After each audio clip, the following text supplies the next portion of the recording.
안녕하십니까. 뵙게 돼서 반갑습니다. 솔특수 대표를 맡고 있는 이경일입니다. 우리가 100살까지 살아보지는 않았지만 지난 100년 동안에 어떤 큰 변화가 있는지, 우리 삶에 어떤 혁신이 있었는지는 잘 알고 있기도 합니다. 그 몇 가지 사례를 좀 보도록 할까요? 지난 100년 동안에 가장 큰 변화가 일어난 것 중에 하나는 바로 우리 근육 노동의 자동화가 이루어졌다는 것이죠. 저는 그거를 다른 식으로 표현하면 우리 근육이 증강됨으로써 산업적 혁신이 일어났던 과정이라고 생각을 합니다. 더 무거운 걸 들어올리고 더 빨리 움직이고 또 하늘을 날 수도 있게 됐고, 우리 근육으로는 불가능한 것들이죠. 그리고 또 반도체처럼 손으로 하기 불가능한 것을 더 정밀하게 해낼 수 있는 능력을 갖는 것. 지난 100년, 길게는 200년간 우리는 근육을 증강하는 데 모든 에너지를 쏟아왔고, 그 덕분에 인류가 더 잘 살게 된 것은 사실인 것 같습니다. 예를 들면 이래요. 100년 전에 인력거 타고 다녔었죠. 지금 우리는 전 세계에서 전 세계 4위 안에 드는 첨단 자동차를 만드는 국가가 되기도 했습니다. 이 기간 동안에 대략 10배의 산업 생산성이 향상이 되었어요. 100년 전에 자동차를 만드는 모습이 이랬다면 지금 현대자동차나 기아자동차에는 로봇이 들어와서 우리가 하던 육체적 노동을 자동화하는 것이 가능하게 됐죠. 이 기간 동안에 우리는 시간과 공간을 초월한 소통을 글로벌하게 가능하게 됐죠. 100년 전에 우리가 사던 전화기고요. 현재 여러분이 사용하고 있는 전화기입니다. 단순히 소통뿐만 아니라 모든 정보에 실시간으로 접근할 수 있도록 하는 것이 디지털 트랜스포메이션이라고 소위 얘기하는 디지털 전환뿐만 아니라 그를 통해서 만들어진 모든 생활 패턴과 문화에 이르기까지 큰 변화가 만들어진 것도 사실입니다. 여행은 어땠을까요? 미지의 세상을 탐험하는 과거 100년 전에 보면 썰매를 끌고 개가 끌고 있었다면, 이제는 숨도 쉴 수 없고 영하 100도 이하로 떨어지는 우주 공간에 민간인이 여행을 가기 시작을 했습니다. 이게 지난 100년간 동안에 어마어마하게 큰 변화가 일어났던 것이고, 그 대부분의 것들은 바로 육체 노동과 육체적 한계에 대한 것들이 극복해 오는 과정이었던 것 같습니다. 그런데 지난 100년이 지나도 변하지 않는 부분이 있습니다. 어떤 걸까요? 한마디로 제가 얘기하면 바로 우리 지적 노동에 해당이 되는 부분은 100년 동안에 아주 큰 변화가 없습니다. 보시는 이 사진은 100년 전 일제강점기 때 대한민국의 교실의 모습입니다. 코로나 때문에 좀 바뀌었다고 가정을 하더라도 얼마 전까지 우리 아이들이 배웠던 학원이나 학교에서 모습 똑같습니다. 동일한 컨텐츠를 가지고 모든 대중한테 동일하게 하죠. 심지어는 지금 이 자리도 똑같지 않나요? 온라인 바깥쪽에 있던 또는 오프라인에 있던지 간에 누구는 발표하고 모든 사람이 이해도가 다르고 모든 사람이 관심이 다른데 동일한 컨텐츠로 전달이 됩니다. 여기 계신 분 중에서 아마 절반은 중고등학교 때 수포를 하시지 않으셨을까 싶습니다. 왜 우리가 똑같이 그 잘 알지도 못하는 통계, 벡터, 미적분학을 공부를 해야 될까요? 어떤 분들은 실제로 그걸 기반해서 인공지능을 만들어야 되고, 또 어떤 분들은 그거에 기반해서 산업적 혁신에 기여할 수 있지만, 제 딸과 같이 미술을 하고 또 음악을 하는 아이들이 왜 미적분을 풀어야 되는 걸까요? 교육이 가지고 있었던 산업 혁신을 위해서 지적 노동을 하기 위해서 양성된 산업 사회에서의 교육제도였기 때문이기도 한 것 같습니다. 자, 그런데 여기엔 굉장히 큰 변화가 있죠. 우리가 학습해야 되는 지식의 총량이라는 것이 대단히 큰 변화가 있었기 때문입니다. 30만 년 전 호모사피엔스가 대략 28만 년 전에 나왔다고 출현했다고 보고 있죠. 그 이전인 네안데르탈인을 포함해서 호모 종족은 말과 이야기로서 지식을 전달했고 학습을 했었습니다. 대략 6,000년 전에 글이 나오기 전까지는 부족민들이 모닥불 앞에서 지식을 전달하고 소통을 하고 교육을 했었죠. 제가 한번 계산해 봤습니다. 평생 학습할 수 있는 정보량이 얼마나 될까? 300메가바이트 정도더라고요. 300메가바이트. 굉장히 조그만 양이죠. 그리고 이제 글자가 발명되기 시작합니다. 대략 6,000년 전쯤에 글자가 발명이 됐고요. 구텐베르크라고 여러분 다 알고 계시는 활자가 만들어지기 전인 600년 전, 또 우리나라의 직지가 만들어지긴 600년 전 이전까지는 글자와 기호를 통해서 만들어졌는데요. 그 당시에 가장 큰 지식이 집대성된 곳이 어디냐고 추정되면 알렉산드리아 도서관이었죠. 70만 개의 양피지가 있었는데 제가 또 계산을 해봤어요. 양피지 하나당 정보량이 얼마인지 했더니 전체가 대략 50기가바이트 정도 되더라고요. 50기가바이트 정도라 그러면 뭐 요즘은 껌이죠. 손가락보다 조그만 USB에다 다 들어가고도 남을 정도이니까요. 이게 이 당시에 인류가 가지고 있었던 지식의 총합인 거고, 어떤 한 사람이 평생 학습을 한다고 했을 때 감당 가능한 수준의 학습량이었습니다. 그런데 이제 인쇄가 발전이 되고 또 다양한 미디어가 발전을 하면서 정보량은 급격하게 늘어났죠. 인터넷 시대 이전의 정보량이 가장 큰 곳이 어디였냐? 미 의회 도서관이었습니다. 5천만 건의 문서가 있었고요. 만약에 텍스트 중심으로 보자면 10테라바이트, 마이크로필름까지 되어 있는 이미지를 전부 다 정보량으로 전환했다면 10페타바이트 정도가 되는 걸로 추정이 됩니다. 이게 20년 전 일입니다. 그럼 현재 그 20년 사이 동안에 우리가 어떤 세상에 살고 있냐? 현재 추정이 되는 정보의 양은 100 제타바이트입니다. 아시는 것처럼 테라의 1000배가 페타이고요. 페타의 1000배에다가 다시 1000배 한 게 제타바이트이거든요. 미 의회 도서관 기준으로 보면 1000만 배에 해당이 되는 정보량이 인류가 가지고 있고, 이 모든 것들이 학습이 되고 유통이 되고 공유가 돼야 되는 대상들인 것이죠. 그런데 말씀드린 것처럼 우리 학교와 우리 교육제도는 똑같습니다. 지난 100년 동안에 변형이 된 게 없죠. 지금 이 자리도 누군가가 공부한 거나 누구의 아이디어를 발표하면은 모두 앉아가지고선 똑같이 경청을 하고 한쪽 방향으로 바라보고 있는 세상입니다. 과연 여기서 무엇이 어떤 혁신을 만들어낼 수가 있을까요? 이게 오늘 우리가 고민하고 있는 주제 아닐까 싶습니다. 뭐 약간 과격하게 표현하자면 저는 메타스쿨링이라고 하는 단어를 툭 한번 던져보도록 할게요. 메타 에듀케이션보다는 저는 메타스쿨링이라는 게 맞다고 보는 거는, 에듀케이션은 교육이라는 총체적 개념이라면 스쿨링이라는 것은 학교에서 받는 교육이라서 공간적 개념을 가지고 있다고 저는 생각을 합니다. 도대체 우리가 갖는 교육, 또 거기에는 커뮤니티가 있을 뿐만 아니라 학습의 주체와 피학습의 주체에 해당이 되는 분들이 신뢰관계를 쌓아가면서 몸으로 경험할 수 있는 공간이 되는 것이죠. 메타스쿨링을 정의한다면 이런 걸 것 같아요. 초월한 학교 교육, 변화무쌍하려는 교육. 메타라는 단어의 영어 뜻이 그런 거 아니겠습니까? 학교를 만들 수 있는 학교, 또 학교의 학교, 뭐 메탈랭귀지를 포함해서 메타 가지고 있는 함축된 의미가 이런 것들일 것 같아요. 만약 우리가 뭔가 발전이 되고 있고 우리가 변화해 있고 지난 100년간 동안은 변화되지 않았던 교육이 이제 새로운 뭔가의 방향으로 변화시켜 간다면 그 중에 가장 중요한 것은 이제 한 사람이 감당할 수 있는 학습과 교육의 양이 아니라는 겁니다. 인류가 감당하기 힘들 정도로 폭발적으로 늘어났는데 그 이유는 이젠 사람이 지식과 정보를 만들어서 누구에게 학습을 제공하는 것이 아니라 이제는 기계도 만들어내기 시작했어요.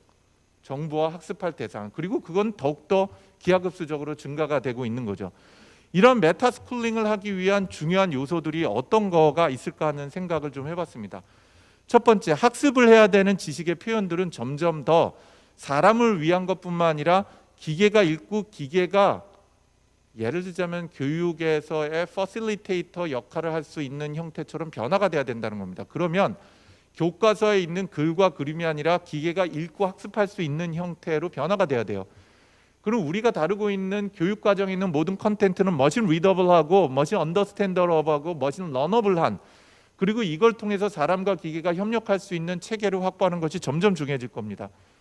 저장되는 구조는 교육부에 있는 것이 아니라 어떤 특정 학원의 데이터베이스에 있는 것이 아니라 아마 이것조차도 웹3라고 얘기하는 웹 3.0이라고 얘기하는, 다시 얘기해서 메타버스도 지금 디센트럴라이즈가 되고 있고요. 디스트리뷰티도 되고 있죠. 뭐가 만나서요?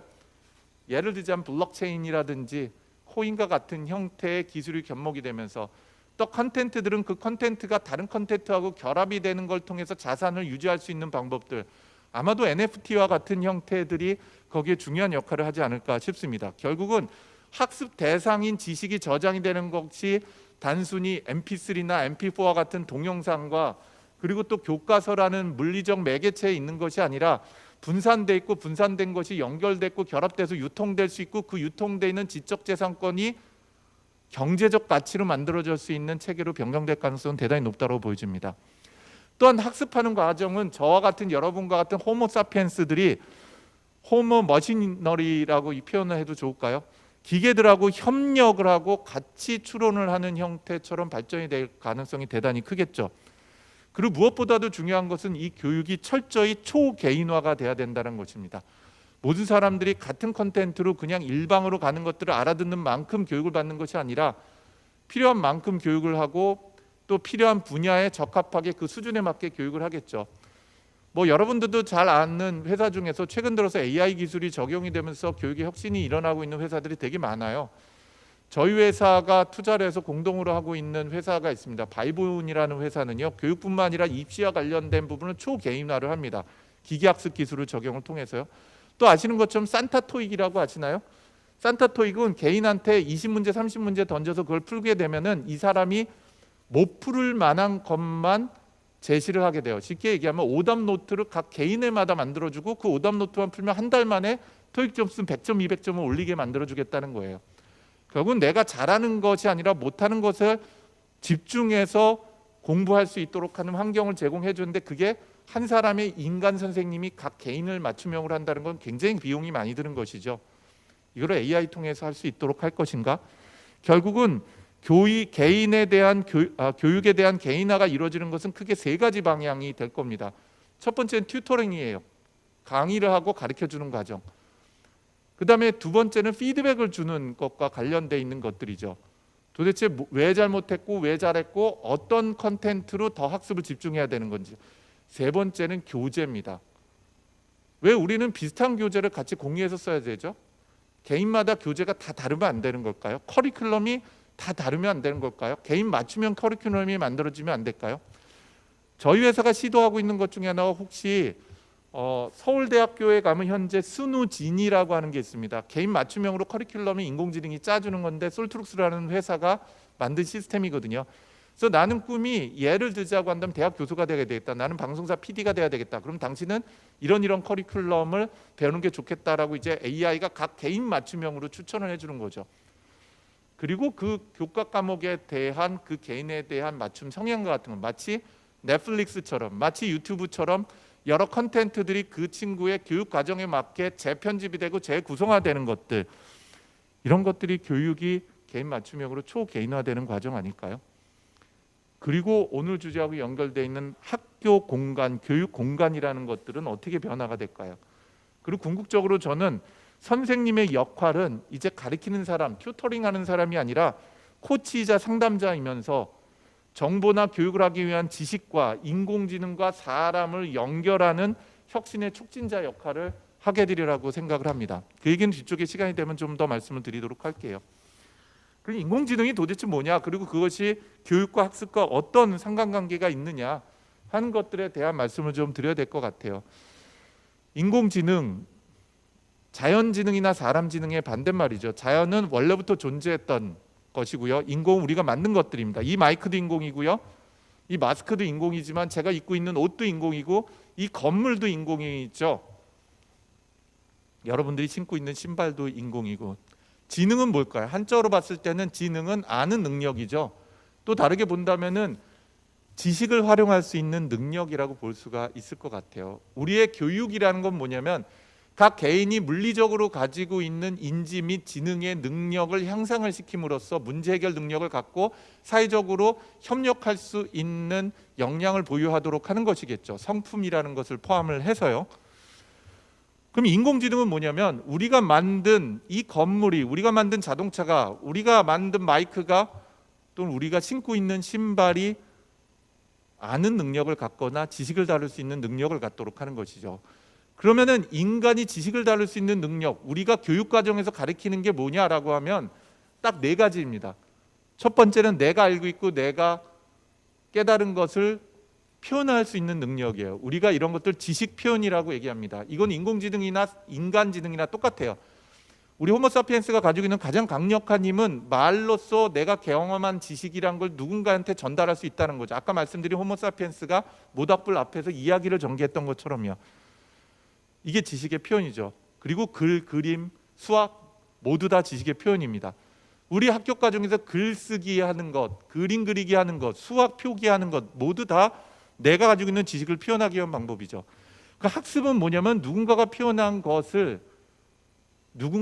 놓은 것을 내 지식으로 전환하는 과정, 개념화하는 과정이 바로 학습이죠. 추론은 내가 깨달은 또는 내가 배운 학습한 결과에 기반해서 새로운 지식을 창출하는 과정이고, 마지막으로 이것에 기반해서 올바른 의사결정을 할 수 있도록 하는 것, 이것이 아는 능력이고 이것이 지식을 다룰 수 있는 능력이라고 얘기할 수 있습니다. 인공지능이 연구하는 분야도 이렇게 딱 네 가지예요.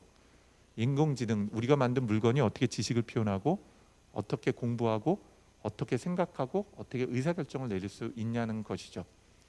그 중에서도 최근 20년간에 급격하게 발전한 것이 바로 기계학습 분야입니다. 데이터 규모가 급격하게 증가가 되고 연산 비용이 낮아짐에 따라서 데이터를 통해서 스스로 학습할 수 있도록, 문제 해결할 수 있는 패턴을 발견하도록 하는 게 기계학습이고요. 우리가 가지고 있는 뇌의 작동 방식을 수학적으로 모델링을 비슷하게 한 걸 우리가 뉴럴 네트워크, 신경망이라고, 그거를 여러 층을 적층한 거를 저희가 심층 신경망, 소위 우리가 딥러닝이라고 얘기하는 것이죠. 이 딥러닝이라는 게 학습과 추론이라는 부분에서 큰 혁신을 만들어내기 시작을 합니다.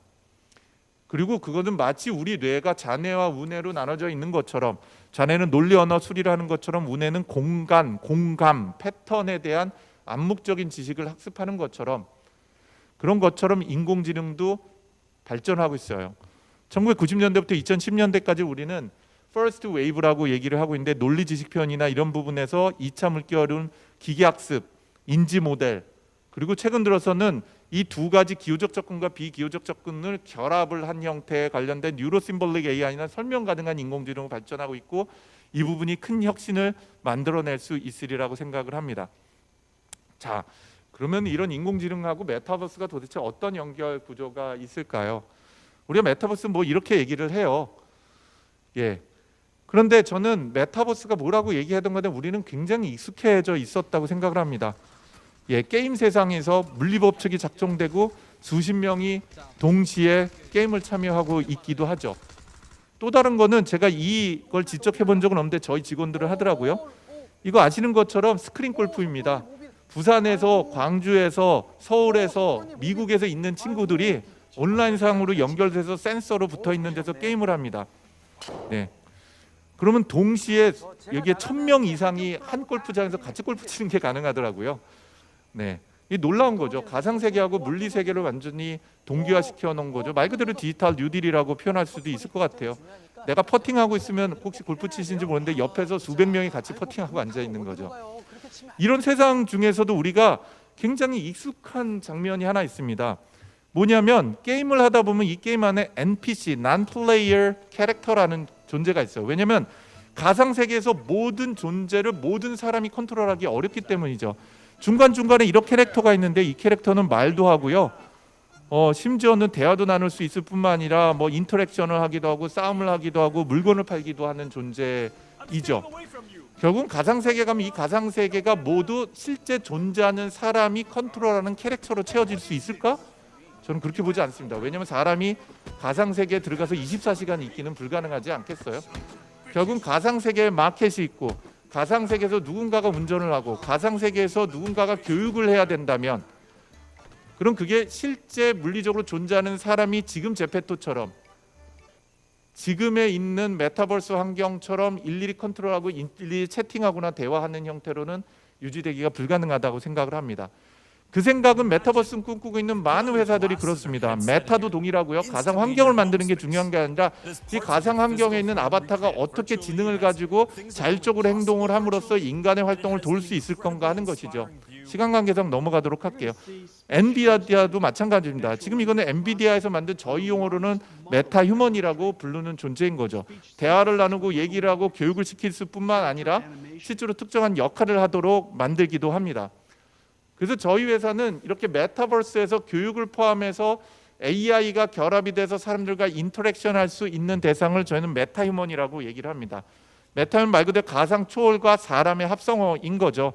메타버스에서 활성화할 수 있는 디지털 인간을 의미합니다. 기억과 학습을 할 수 있어야 되고 시각 지능을 가지고 있어야 되고 말을 알아듣고 음악을 같이 공유할 수도 있으면서 대화하고 언어하고 움직일 수 있고 심지어 그 안에 있는 메타버스에 있는 공간과 사물과 인터랙션을 할 수 있는 대상들이 되는 거죠. 저희가 이것에 대한 최초의 아이디어하고 경험을 한 건 4년 전에 서울시와 통일부하고 같이 한 하나의 교육 사업입니다. 예, 이 교육 사업은요 통일부에서 발주를 내고 서울시하고 저희가 스폰싱을 합니다. 솔트룩스에서. 한번 동영상 잠깐 한 30초만 보도록 하겠습니다. 너무나도 익숙한 이런 이야기 말고 그 안에 살고 있는 사람들의 이야기는 어떤가요? 북한이 아닌 평범한 북한 사람들의 이야기 말이죠. 그들도 스마트폰을 쓰는지, 평양의 데이트 코스는 어디이며 아이들의 꿈은 무엇인지. 하지만 우리는 그 답을 들을 수 없고 그들을 만날 수조차 없습니다. 70년 분단의 세월을 넘어 그들을 만나게 할 방법은 전혀 없는 걸까요? 그래서 만들었습니다. 세계 최초의 인공지능 평양 사람, 내 생애 첫 평양 친구. 어서 오십시오. 만나게 돼서 기쁩니다. 무엇이든지 물어보세요. 여기에는 우리는 다양한 교육 변화하고 프로그램이 있는 들어 있어요. 북한과 그래서 실제로 여기 있는 캐릭터하고 대화도 나누고요, 퀴즈도 할 수 있고 그 안에 있는 예를 들면 다양한 북한에 대한 교육 프로그램들이 같이 들어 있죠. 여기에는 음성 합성하는 것도 인공지능이고요, 캐릭터 활동하는 것도 인공지능이고 모든 것들이 인공지능에 보시면 될 것 같습니다. 이제 마무리를 해야 될 텐데요. 딱 1분 또는 1분 30초에 마무리하겠습니다. 또 저희 회사가 작년에 했었던 이 메타버스에 작동될 수 있는 인공지능 휴먼이 있는데요. 저희가 5살짜리 인공지능 어린이를 만들었어요. 메타버스 환경에서요. 그리고 그 애를 인공지능이니까 둘로 복제를 했고요. 한 애한테는 유튜브를 무분별하게 보여줬고요. 한 애한테는 저희하고 LG U+가 같이 하는 무슨 어린이 뭐라고 하는 어린이용 교육 프로그램 갖고 석 달 동안인가 2달 동안에 교육을 시켰습니다. 인공지능한테. 그리고 이 두 아이가 도대체 학습 후 어떻게 되는지를 다큐멘터리로 만들어서 SBS에서 방영을 했거든요. 그거를 잠깐 한번 보도록 하겠습니다. 인간의 말을 학습하는 두 인공지능. 동일한 학습량, 오직 다른 것은 학습하는 콘텐츠의 차이. 안녕 엄마. 안녕 엄마. 안녕 엄마. 과연 어떤 말을 하게 될까요? 안녕, 반가워. 오늘 어린이집에서 뭐 했어? 종이접기 놀이했어요. 하늘을 어떻게 날아? 구름빵을 먹으면 펄을 날 수 있어요. 안녕, 반가워. 왜 아는 척해? 오늘 유치원에서 뭐 했어? 유치원에 찌질한 애들뿐이라 노잼이야. 엄마가 나쁜 말 쓰면 안 된다고 그랬지. 엄마도 나쁜 말 썼잖아. 가람이 엄마 사랑하지 않는구나. 저한테 사랑을 강요하지 마세요. 엄마 개 짜증나. 이에 얼굴 표정, 목소리, 대화, 질문했을 때 대답하는 게 사람이 만들어준 게 아니에요. 전체가 그냥 딥러닝에 기반한 기계학습, 요즘으로 표현하면 초거대 AI 모델이라고 얘기하는 걸 통해서 된 겁니다. 도대체 어떤 컨텐츠를 하냐에 따른 거죠. 그래서 그걸 하기 위한, 교육을 하기 위한 퍼실리테이터로서 이런 것들이 키오스크로 해서 들어가거나 가상세계에 있을 수도 있고요. 지금 또 저희 회사가 만드는 레벨은 지금 보시는 이런 것처럼 좀 더 현실적인 형태의 메타 휴먼도 있을 수가 있습니다. 네, 그리고 미래 언젠가는 지금 이거는 타임머신이라고 얘기하는 1990년대 초 영화인데요. 학교를 가거나 도서관에 가면은 교육과 관련된 부분에 있어서 보시는 것 같은 인공지능이 보다 실사형으로 여러분들하고 소통을 하면서 문제 해결을 해가는 방법도 가능할 수 있겠죠. 그런데 왜 이게 대한민국에서 훨씬 더 중요하고 심각한 역할을 하느냐? 피터 드로커 교수가 한 얘기입니다. 젊은 인구의 감소는 이례적으로 인구 변화는 모든 것을 바꾸고 여기에 혁신의 기회가 있다. 대한민국 20년 후의 우리나라 인구 분포입니다. 20세부터 50세의 노동 인구보다 나머지 전체 인구가 대략 4배가 많아요. 학습 환경도 어마어마하게 변화가 생기게 됩니다. 이 국가가 이 형태로는 유지되는 게 불가능한 형태가 되는 거죠. 주당 근무 시간은 어떻게 될까요? 100년 전에는 60시간 근무했다 지금 34시간으로 줄었는데요. 아마도 향후 20, 30년 후에는 주당 근무 시간이 이렇게 줄어들 거예요. 한 번 출렁이었었죠. 1930년대 2차 산업혁명 직후입니다. 또 한 번 출렁거렸죠. 40시간에 34시간으로 3차 산업혁명 직후예요. 2000년대 인터넷과 컴퓨터로요. 만약 진짜 4차 산업혁명이 존재한다 그러면 아마 저는 이렇게 줄어들 것 같아요. 일하는 시간은 적고 사람은 많아지고, 사람은 줄어들고 일할 사람은. 도대체 우리 교육 환경은 어떻게 바뀌어야 되고 또 어떤 지적 노동과 지적 능력을 가져야 되는 걸까요? 이게 우리가 가져야 되는 질문 중에 하나인 거죠. 저는 그걸 보면 인간의 지적 노동에 해당이 되는 것은 최적화 문제를 풀거나 전략적 창의성을 발휘하는 것. 우리 교육은 그런 것들을 가르치거든요. 두 번째는 다른 사람과 협력하고 공감하는 능력과 그렇지 않아야 되는 것들이에요. 최적화, 약한 공감력이 필요한 부분은 AI에서 대체될 겁니다. 반면에 약한 공감력과 전략적 창의성이 필요한 부분은 사람이 인공지능을 도구로 사용할 거예요. 근데 우리의 혁신이 일어나는 바로 교육 분야는 어떤 분야냐면요. 학생과 선생님과 학생과 학생이 강한 공감력이 필요한 영역이에요. 지금 선생님은 못하죠. 앞에 앉아갖고 강의하기에 바빠요. 애들이 수학 보다가 엎드려서 자던 고등학교 애들 도시락 중간에 까먹고 나서 자고 밤에 가서 학원에 가서 공부를 하던 간에 개의치 않는 게 우리 학업 환경이죠. 어떻게 돼야 되죠? 교육은 오히려 AI 에이전트가 개인 맞춤형으로 할 수가 있게 되죠. 그럼 강한 공감력과 최적화가 필요한 여기 학교 선생님은 어떤 역할을 해야 되냐? 바로 자문자 역할, 코치 역할, 그리고 상담자 역할이 돼야 된다는 겁니다. 그래서 AI가 교육 중심에 있고 사람들은 인터페이스 역할을 하고 사람들을 안아주고 같이 공감하는 역할을 해줘야 된다는 것이죠. 이게 인공지능이 사람과 협력해가면서 발전하는 방향이라고 저는 생각합니다. 그리고 학교에서 교육과정도 이제는 점점 더 공감과 기계가 잘하는 것이 아니라 공감과 경험을 통해서 창의력을 발휘하는 거. 왜냐? 반복되고 데이터가 많은 것들은 기계가 더 잘하거든요, 사람보다. 그러면 사람이 잘해야 되는, 잘 할 수 있는 부분에 더 집중이 돼야 되죠. 두 번째는 데이터 많고 경험이 많은 것은 기계가 잘할 가능성이 크죠. 그러면 사람은 어때야 되죠? 한 번도 안 해본 것을 도전할 수 있어야 돼요. 그럼 메타인지 능력이 가장 핵심적인 경쟁력 부분이 됩니다. 수학 문제 풀 때 안 풀어봤어도 이건 나 못 풀어 하고 넘어갈 수 있는 능력, 아는 것과 모르는 것을 아는 능력. 그랬을 때 비로소 우리는 한 번도 안 해본 것을 지도해 볼 수 있는 것, 그리고 그것이 우리 인간들이, 우리 학생들이 중점으로 가져가야 되는 방향이 되겠죠. 결국 제가 말씀드리는 메타버스, 메타휴먼, 그리고 교육에 대한 접점은 알버트 아인슈타인이 한 얘기하고 똑같습니다. 컴퓨터는 놀랍게 빠르고 정확하지만 사람은 놀랍게 느리고 부정확하지만 똑똑해요. 이 둘의 힘을 합칠 수 없는 상상하는 힘을 발휘하는 것, 그것은 우리의 의지가 아니라 그렇게 되지 않으면은 이 사회가 지속 가능하지 않기 때문이 아닐까 하는 얘기로 시간 좀 넘었습니다만 마치도록 하겠습니다. 감사합니다.